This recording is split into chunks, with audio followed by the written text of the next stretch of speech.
I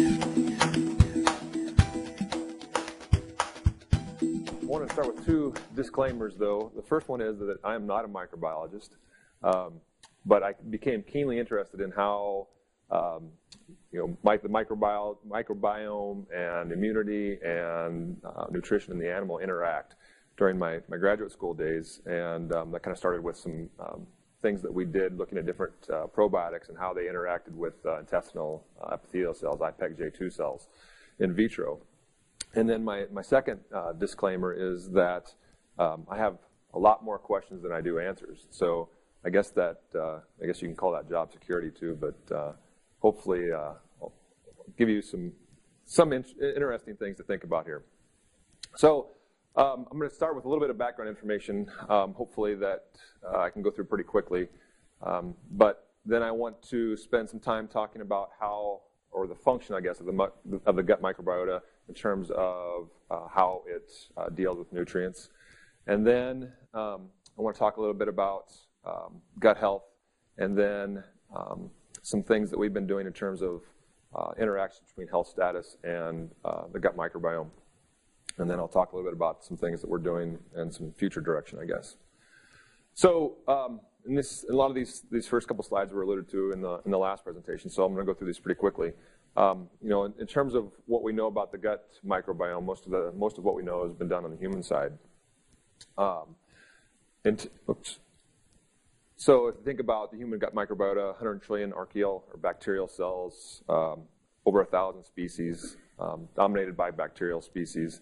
The most dominant divisions are Firmicutes, Bacteroides, and Actinobacteria and Proteobacteria. This particular phylogenetic tree just depicts that Firmicutes and Bacteroides are probably the two most dominant divisions, and most of the bacterial species, or a lot of the bacterial species, are still yet to be identified.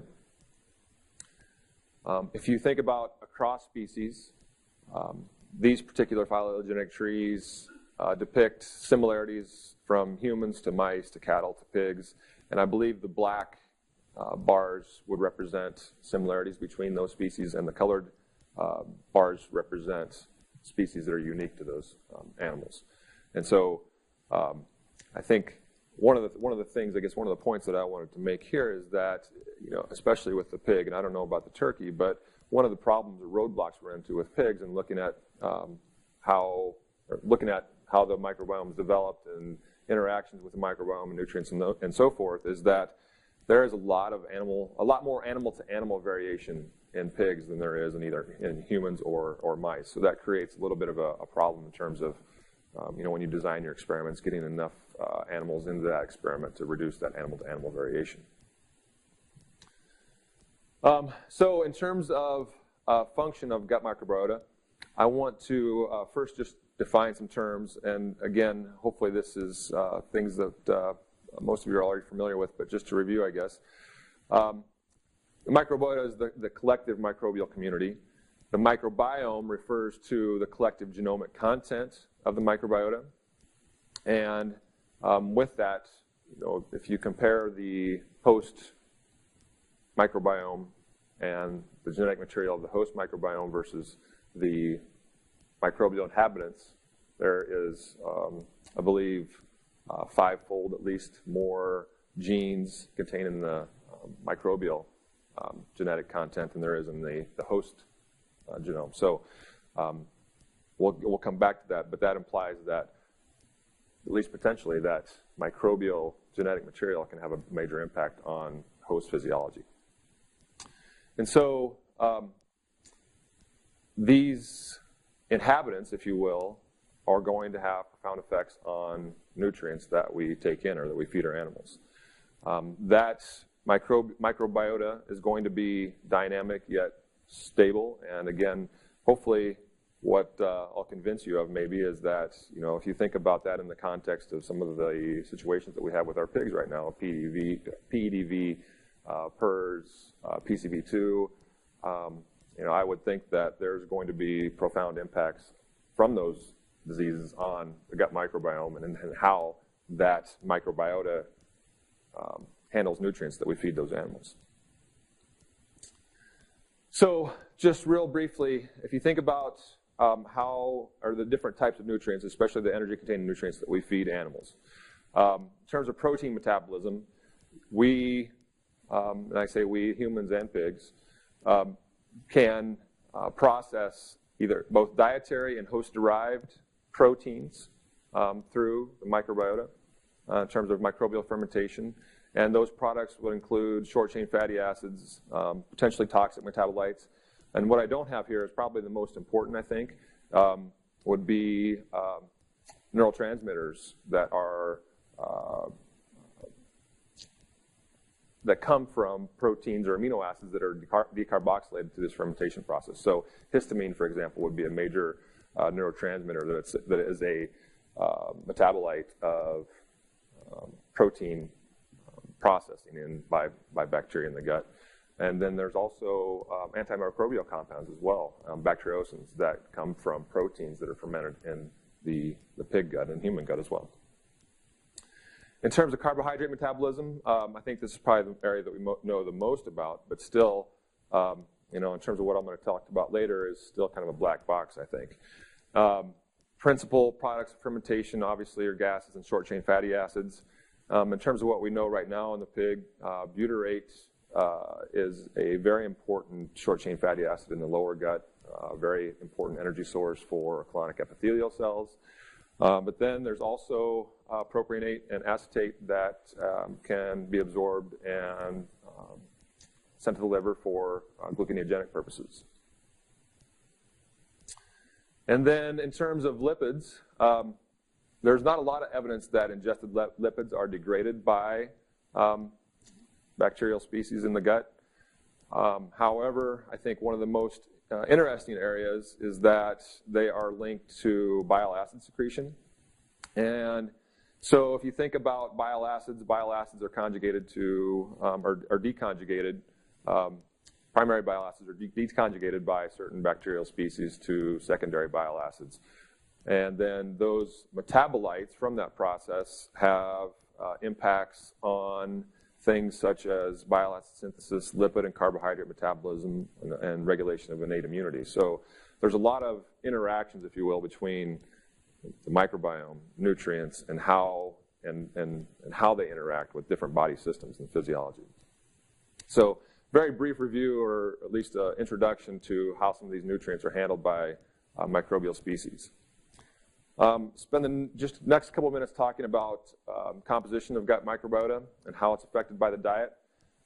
Recently, and I say that recently in the last 3 years, there's been some information that's come out in humans that talks about the idea of enterotypes. And so if you look across the human population, across continents, there's been the idea proposed that there are 3 different bacterial enterotypes in humans. One, which is enriched in Bacteroides, is associated with diets rich in animal and fat protein. A second enterotype, enriched in Prevotella, associated with diets rich in carbohydrates. And then enterotype 3 is not well defined, but there's probably an overlap there with the second enterotype. The argument behind this idea is that rather than distinct enterotypes, there's probably a gradient involved. And again, when we're talking about human, if you go back to what I said earlier, I think in humans and mice, this idea might be a lot more important because of less animal-to-animal or person-to-person variation. The reason I bring that up is in terms of how the diet impacts or shapes the gut microbiota. I thought this was an interesting example. This was a study in 2010 that compared fecal microbiota of European children to children from rural Africa. And so here on the left, in panel A, these are children from Burkina Faso in Africa. Bacteroides, much more prevalent than firmicutes. And then if you look at European children, it's the opposite. Firmicutes are much more prevalent than Bacteroides. But the interesting thing in terms of nutrition, I think, is that if you look at short-chain fatty acid production, acetic acid, propionic acid, butyric acid, those children in Africa, who have a significant increase in Bacteroides population, have significantly increased production of short-chain fatty acids. So what that tells you is that they have adapted their diet, probably a higher fiber type diet, to harvest more energy from that particular high fiber type diet. Okay, so if you boil all that down and try and make some, I guess, draw some lines or between things that have been done on the human side and things that we've been doing at the University of Nebraska.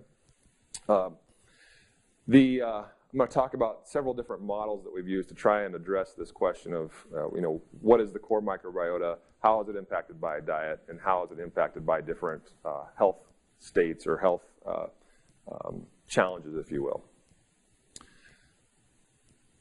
The first thing I'll mention is that when I first got to the University of Nebraska, I was interested in this idea that distillers grains has an impact on ileitis. And I believe Jerry Sherson at University of Minnesota published an article that talked about maybe there's some positive benefits of feeding distillers grains in terms of decreasing ileitis. And so my idea was that, well, if that is the case, what is it doing to the microbiota? And at the time, we didn't have access, and it wasn't developed. Well, at least we didn't have access. It's probably developed, but we didn't have access to these more proficient, if you will, sequencing techniques. So we used denaturing gradient gel electrophoresis to look at microbial composition in pigs fed distillers grains. And so the only point that I'll make here is that we can't tell a lot from denaturing gradient gel electrophoresis. We can tell that by feeding it, we did change gut microbial profiles. And if you look here on the right, this just is a figure of microbial richness. And so there was 4 different treatments here. These pigs there were control pigs that were not fed distillers grains, pigs that were fed 0% distillers grains for 2 weeks, 5% for 2 weeks, 30% for 2 weeks, and then all of these pigs were fed, except for the control, all these pigs were fed 30% distillers grains for the final 2 weeks of the study. But the point is that we did change the gut microbiota according to DGGE, and we did potentially increase microbial similarity and decrease bacterial diversity and increased or reduced microbial richness. Now what that means, I'm not exactly sure, because if you look across different studies, they talk about diversity and similarity and richness, beneficial in some contexts and not beneficial in other contexts. So I think in this context, it may be beneficial, but I can't answer that question. Another study that we looked at, and again using DGGE, was feeding lactose and yeast-dried milk to pigs early, post-weaning, day 0 at weaning, 7 days after, and 14 days after. And again, we got a little bit more sophisticated here because we used lactobacillus-specific primers in our DGGE, or the PCR, before we did the DGGE. And the conclusions that we made were that we didn't find any differences at day 0, which was good. At day 7 post-weaning, lactose and yeast-dried milk products changed Lactobacillus johnsoni. And then day 14 post-weaning, pigs had greater Lactobacillus delbrueckii, and so forth. So again, I think the point is that I'm trying to establish that we can, with diet, change microbial species. So after we did those first couple studies, we wanted to try and find models that would address this question of if different animals have different microbial communities, how does that impact growth?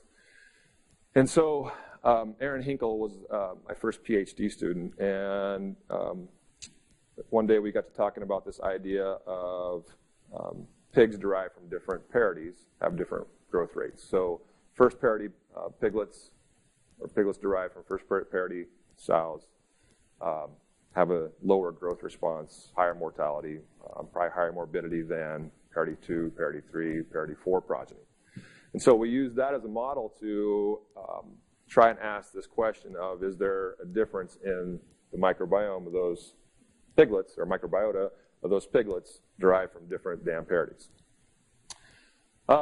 So in the first study that we did, and we got a little bit more sophisticated. We used 454 pyrosequencing, and just to give you a broad overlook of this, there were no specific or main effects of parity.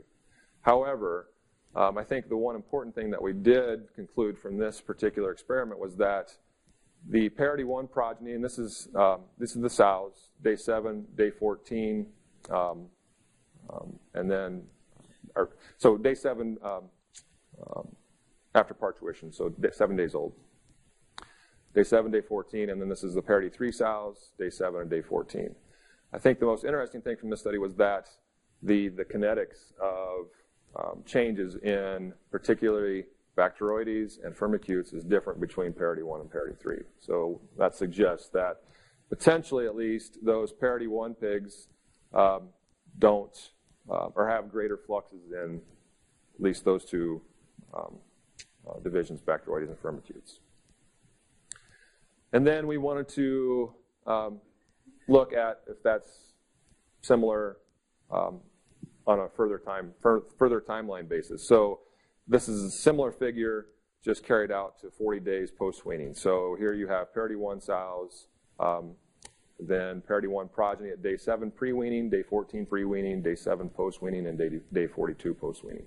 Again, no parity effects, which we were disappointed, but thinking back on it, I don't know that we really should have expected parity differences here, because I think there's more to the story than just the effect of dam parity. I think there's an immune component there.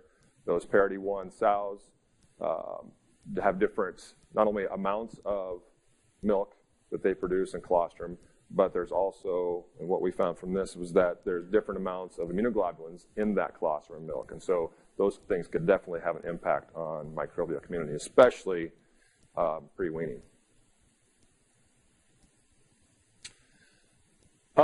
So along, I guess, in conjunction with some of this parity work that we did, we thought another good model to look at would be some of these specialty ingredients that we feed young pigs. Because if you think about spray-dried plasma, if you think about lactose, those types of things, if you feed it to young pigs, you get a growth response. So why do you get that growth response? Is it just because there's increased intake, or is there something else going on? So Tran is another, she's a postdoc now working on the National Feed Ingredient Database. But she did a lot of work looking at different ingredients and how it affects the gut microbiota. And so this particular figure, we used ion torrent sequencing. And so in the top panel, you have the relative abundance of major phyla in pigs fed spray-dried plasma. And then at the genera level and at the, family level and genera level. What I wanted to point out here, though, is that if you look at specific bacterial species, we did find or did conclude that feeding plasma may decrease some species of pathogenic bacteria, may increase some species of cellulose-degrading bacteria, and may increase some butyric acid-producing bacteria. So again, the main goal there was to look at what is this particular ingredient to changes in gut microbiota, and is there certain bacterial species that may have an impact on the growth response that we see to spray-dried porcine plasma. So that brings me to, I guess, kind of where we're at right now.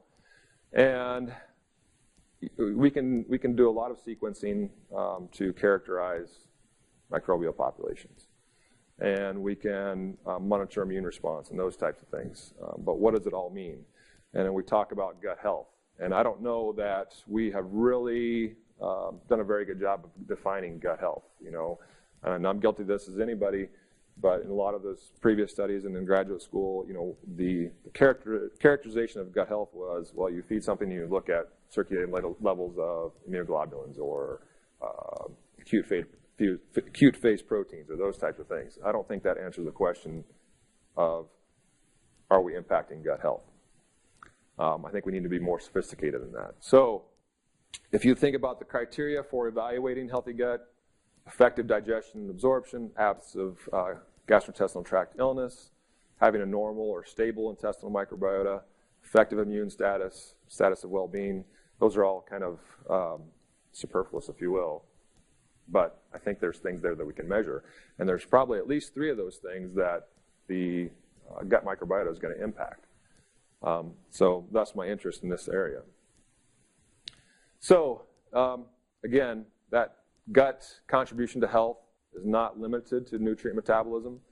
A lot of animal and human experiments have gone in to show that there's a communication between the gut and the brain and those types of things. So if you go back to what I talked about in terms of protein metabolism, those amino acid decarboxylation products in the gut produce neurotransmitters. So that could affect satiety, those types of things.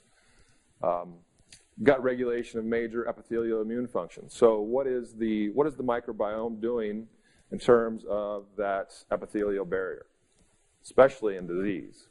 So what I'm going to talk about here in a little bit is in our PRRS model.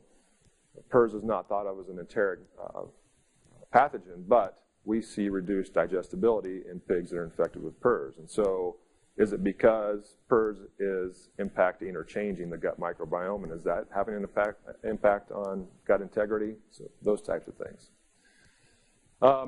So 2 functional entities are key to achieving and maintaining gut health, the microbiome and the barrier. And so that's one of the areas that I think we need to do a better job of exploring. And this is just a kind of a reiteration of the first 2 slides. If you think about the microbiome, several impacts of the microbiome are going to interact with the barrier, gut barrier, and those things I think we can do a better job of defining and measuring in terms of establishing exactly what is gut health. And just an example, I guess, to go along with that, if you look on the human side, in the literature, you can find lots of examples where certain microbial species are attributed to markers of dysbiosis. So colorectal cancer, Crohn's disease. You saw the slide in the last presentation up here. There's a lot of markers of dysbiosis related to specific bacterial species. I don't know that we can do that in pigs or domestic animal species yet, but hopefully we can get to that point. So I'm not going to talk a lot about this particular model, other than the fact that I already said that we wanted to establish a model where we could explore some of these questions of how nutrients are handled by sick animals, or how do you feed sick animals. And so my interest in this is what is the interaction between, or what is the impact of the microbiota. So in this particular work, and Nick Gobler led this up, and he gave a presentation here last year with a lot of the results. But in case you're not aware, so we looked at the impact of PRRS on feed efficiency, digestibility, and tissue accretion. And our hypothesis was that the reduction in growth rates during PRRS is associated with reduced energy and nutrient digestibility. So again, not going to spend a lot of time on these results, but if you look at PRRS positive pigs versus PRRS negative pigs, those PRRS positive pigs, and this was a study that lasted till market weight, 14 days more on feed than those PRRS positive pigs. So we wanted to, thinking about nutrient digestibility and tissue accretion along with those longer time on feed, there's differences in lean, protein, fat established by DEXA scan at Iowa State. And so, again, just to establish the model, we established that the PRRS challenge reduced tissue accretion rates, reduced growth performance. Those pigs rebound after 6 weeks to have equal performance. But what happens in those first 5 weeks seems to impact them throughout their life. And so there was no compensatory growth observed. So I think the interesting thing from my perspective is that if we look at apparent total tract digestibility, at 21 days post-infection, there were significant reductions in dry matter, nitrogen, and gross energy being lower in those PRRS-positive pigs. So that would be close to peak viremia. But then if you look at apparent total tract digestibility at 65 days post-infection, after they've cleared the virus, you still see those reductions in digestibility. And so, again, my question is how do you explain that long-term impact on digestibility? Is it because of a microbial change? So I think that would be a good model to look at changes in microbiota. Unfortunately, we didn't no longer have those samples, so I can't go back and sequence them.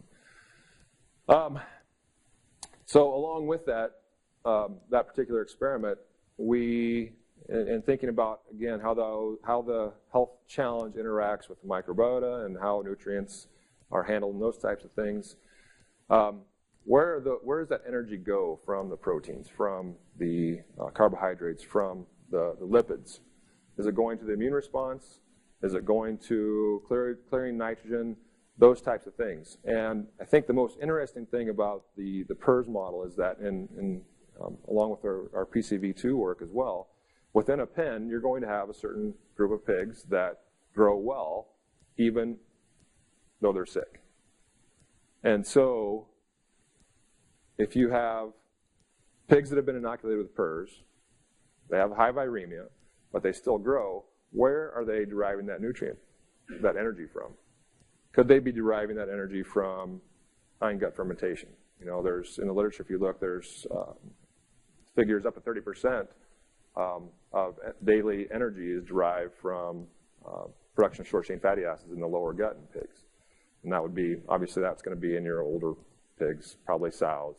You know, our younger pigs don't have the volume capacity to derive that much short-chain fatty acid to that much energy. But I think it begs an interesting question. If those pigs are still growing, even though they're infected, they're still an immune response, where are they deriving that energy from? Or are they resistant to that infection and they're just not mounted, they don't have to mount the immune response that those other pigs do? I'm going to skip ahead just here a little bit. So another model that we're exploring right now is using porcine circovirus. And the question that we asked here was, first of all, can we establish the model similar to the PRRS model, and we get that growth reduction, reductions in average daily feed intake, those types of things, changes in digestibility, and use that to, again, look at these changes in gut microbial profiles. So this was our first attempt at this, and worked in collaboration with Dan Chobani, who gave a presentation here, I believe, Saturday. But we've infected over 1,000 pigs with PCV over the past 2 years, but this was the first repetition that we actually kind of focused more on the nutrition side and the microbial side. In terms of the model establishment, we do see that PCV reduces body weight. We did see changes in average daily gain, and we do see changes in feed intake. And two questions that I have left to be answered and the data is still being processed is there changes in digestibility, and can we correlate those changes to changes in gut microbial profiles? And I don't have those answers for you today, I'm sorry, but those samples are being sequenced right now, and I hope to have that data soon. Okay, so going back to this gut health idea, how do we go about doing a better job of quantifying gut health? Well, I think there's a lot of areas of opportunity. Again, thinking about how the microbiota is affected by nutrients, not only in healthy pigs, but sick pigs is definitely an opportunity. Impact of reduced feed intake, digestibility, reduced tissue accretion rates, short and long-term impacts on these things. With our PRRS model, we think that there is a shift in metabolism from oxidative to glycolytic metabolism, and so in terms of that glycolytic metabolism, how do we supply more glycolytic substrates to enable them to get more energy out of that that glycolytic pathway. And how do these things alter nutrient requirements? Nutrient requirements for immune response got to be different than for pigs that don't have an ongoing challenge. So there's a lot of questions to be answered. We've done a couple pilot studies with this particular model. But again, the questions that we want to address, I've already talked about. Two pilot studies that we've done, and this kind of goes back to the idea of probiotics and utility of probiotics and how do you test those things. We did a lactobacillus competition study, so we derived notobiotic pigs. We had 15 in the experiment, and then we took a lactobacillus reuteri that was isolated from a human, lactobacillus reuteri that was isolated from poultry, and then a pig lactobacillus reuteri, and then combinations of those three, inoculated the notobiotic pigs with those different strains of lactobacillus to see if the lactobacillus from a chicken or a pig or a human would colonize most effectively. And I don't have that data to show you today. The scientist who was in charge of that particular experiment, Jens Walter, is a German scientist who just started at the University of Alberta, is still going through that. But the interesting thing, I think, is, and this goes back to when I was looking at probiotics in a in vitro model, is if you feed a probiotic that's isolated from a human to a pig, for example, is it going to have the same effect as if you take a probiotic isolated from a pig and feed it to a pig? Or if we isolate Lactobacillus reuteri from the river silt, is that going to have the same impact to the animal as other species? And then on top of that, once you run it through the animal one time, does it have the same impact on the microbiota or the physiology as it did the first time you fed it? So those are all questions I think that need to be answered a little bit better. And in terms of where we go with this particular model is, I think that it could be used to test probiotics. It could be used to, if this idea or this hypothesis is correct that PRRS virus affects digestibility and it's because of the microbiota, can we take microbiota from a PRRS positive pig and inoculate notobiotic pigs and a PRRS negative pig and inoculate those pigs and see if there is an impact on digestibility or on this shift in metabolism?